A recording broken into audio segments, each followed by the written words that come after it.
Olá, alunos. Aula passada, desde as últimas duas aulas, quer dizer, né? A gente vem falando sobre governança global. Falamos sobre a ONU, que é a Organização das Nações Unidas, que ela tem o objetivo de mediar os conflitos no mundo, né? Garantir a segurança à vida dos cidadãos que existem em determinados estados nacionais, né? Que são os países.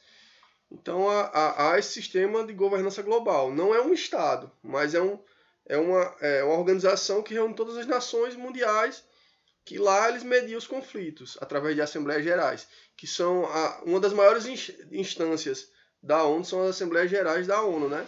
Que discute políticas de meio ambiente, discute políticas econômicas, diferentes formas de interação mundial, né?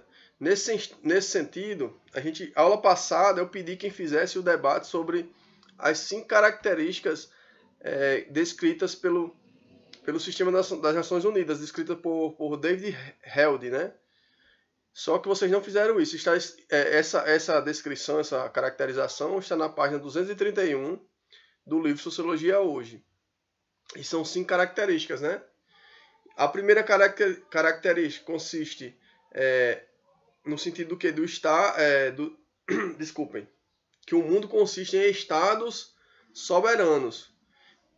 Ou seja, estados soberanos é que eles têm os direitos de quê? Tem o poder máximo naquele determinado território, né? Contudo, eles devem manter relações próximas entre si, que não sejam conflituosas. Esses estados nacionais, esses países, né, não podem ter relações conflituosas, tem que ter uma relação de equilíbrio. Então a ONU ela busca esse equilíbrio. Então esse é o primeiro princípio. E em alguns casos, alguns indivíduos eles podem representar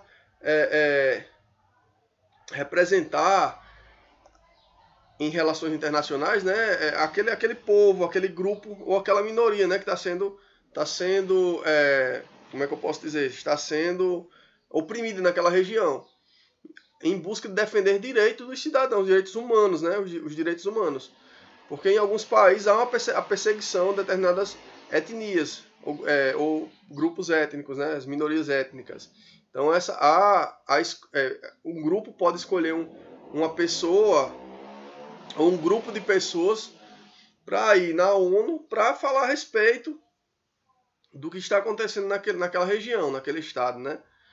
O segundo ponto, pessoal, é que os povos que foram oprimidos por impérios coloniais, eles têm os desculpem, eu estou com a garganta um pouco ruim. Eles têm o direito de determinar os próprios destinos, né? Ou seja, eles vão determinar o que vai acontecer a partir daquela queda daquele império, né? Se a gente partir para pensar isso, a questão dos impérios coloniais, é porque durante a criação da ONU, boa parte da África África e Ásia era dominada pelos povos europeus, né? Principalmente França e Inglaterra. Então havia as colônias francesas e inglesas na África, né? Havia esse domínio colonial, né? Aquela exploração colonial. Você já tem em mente o que sejam impérios coloniais. É bem provável que vocês já tenham estudado isso também em história. Então aqui não cabe a gente ficar debatendo, entrar muito nessa questão. A terceira caracterização do sistema das Nações Unidas, descrito por David Held, é que há a questão do quê? De assegurar os valores universais, né? de bem-estar físico dos cidadãos. Ou seja, o Estado não pode se utilizar, há uma limitação da força, né? Há uma limitação da força do Estado. O Estado não pode utilizar uma força excessiva, ou seja, se utilizar de assassinato, de tentar exterminar uma determinada raça, que vem a ser a questão do genocídio, né? Então, o Estado não pode ter uma força suprema ao ponto de matar algumas minorias. Ou por exemplo, em São Paulo ou nas grandes capitais tem muita pessoa desabrigada, tem pessoas que moram na rua, tem pessoas... Um exemplo é a Cracolândia, né? Tem pessoas que usam drogas e vivem nas ruas. Será que o Estado teria o direito de matar essas pessoas? Ir lá naquela região para matar aquelas pessoas? Então, há uma limitação por parte... Há uma recomendação, né? No sentido de... Eles tentam limitar a ação dos Estados. Então, eles tentam assegurar o bem-estar e o direito à vida daquela pessoa naqueles estados nacionais. Então, na ONU, eles buscam isso, tentam limitar a ação dos estados no sentido de quê? Que o estado não pode usar a força desnecessariamente, a todo custo. Não pode, alguns direitos não podem ser violados, alguns valores não podem ser violados. Então, há uma limitação do Estado com relação a esses critérios assim, de assassinato, esse tipo de coisa. Não pode ocorrer assassinato. Um exemplo é o genocídio que aconteceu durante a Segunda Guerra por parte dos nazistas, né? Que eles tentaram acabar com os judeus. Eles perseguiam os judeus na Alemanha, né? Então houve essa questão. A partir da criação da ONU, eles pensaram isso. Não, vamos evitar que no futuro aconteça outros genocídios. Aconteça assassinatos em massa de determinadas minorias. Então, esse é o terceiro princípio. Há alguns valores que devem limitar a ação dos estados, que é a questão de você preservar a vida do ser humano. A quarta caracterização, que há uma preocupação com o bem-estar das pessoas, né, em diferentes estados, ou seja, devem haver padrões mínimos de bem-estar social, humanitário, no sentido de que as pessoas devem ter acesso à água potável, as pessoas devem ter moradias dignas, que as pessoas devem ser respeitadas.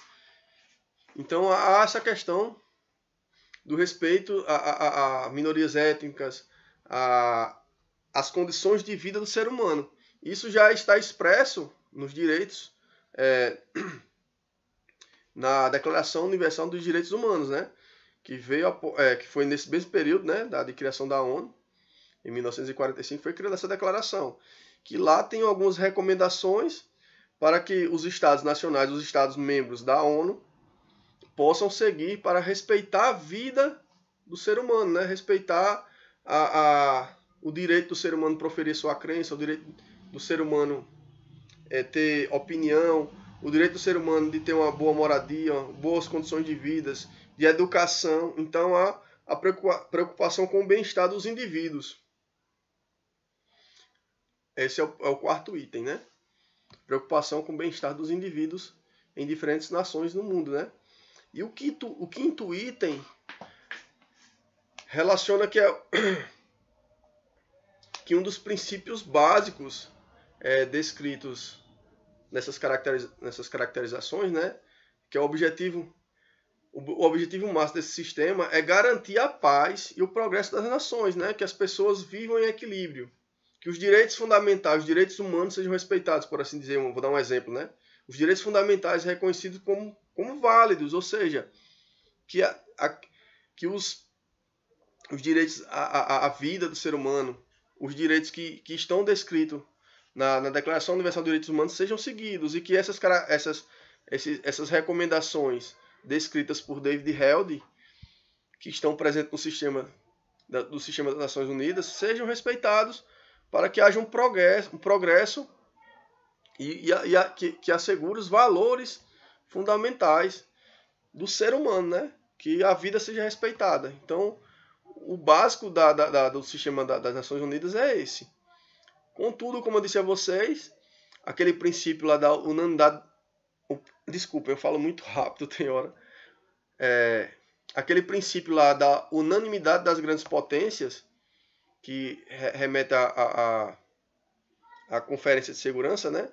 Que existe aquelas cinco potências que ela tem o voto máximo, né? Que elas podem vetar determinadas votações que acontecem em Assembleias Gerais, em conferências de segurança. Então, essa questão, há uma influência também das grandes nações, né? Elas têm um papel preponderante, têm maior força dentro das Nações Unidas. Então, há um jogo de interesse também. Mesmo que o princípio é assegurar o bem-estar físico e o progresso, o respeito aos valores fundamentais dos seres humanos, o objetivo desse sistema das Nações Unidas. Contudo, há também o jogo de interesse, né? Uma nação que tem um pouco mais de força dentro dessa organização, ela vai tentar puxar advogar em causa própria, né? O que acontece, não que isso seja um Estado, mas o que acontece com alguns políticos, por exemplo, quando vão governar um município, o Estado ou o país, né? Eles tentam, alguns políticos tentam advogar em causa própria. Então há essa relação de jogo de interesse. Então é isso, pessoal. A aula consiste nessa caracterização, as 5 características básicas do sistema das Nações Unidas, né? Descritas por David Held. Desculpem que tem hora que eu falo tão rápido que eu acabo misturando as palavras. E eu vou deixar abaixo da videoaula a descrição. E a atividade que vocês vão fazer, que vocês vão realizar, consistem na questão, tá ligada ao primeiro princípio, né? A questão que o mundo consiste em estados soberanos, mas que em algumas ocasiões, alguns grupos ou pessoas podem ser representadas, podem ser representantes nas relações internacionais, né? Quando vão para as Assembleias Gerais ou para alguma reunião da ONU. Então eu vou deixar o link de visitação que está relacionado às notícias que tem sobre a ONU. Tem o site lá. Vocês vão entrar no site, visitar esse site lá, que tem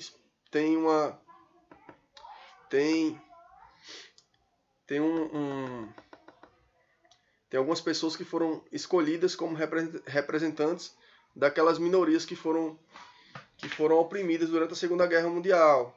E aí também a questão da comemoração dos 75 anos da queda de Auschwitz, que era um campo de concentração dos judeus, né, onde eles eram aprisionados e eram mortos lá, né, de diversas formas. Então lá foram escolhidos alguns representantes e eles foram para aquela assembleia, né, foram para aquela reunião da ONU para servir de representante daquela minoria, aqueles judeus, né, que foram massacrados durante a Segunda Guerra Mundial. Então foram escolhidas algumas pessoas para representar, né, as pessoas que sobreviveram, algumas pessoas que sobreviveram. Então lá tem uma reportagem nesse site falando sobre isso.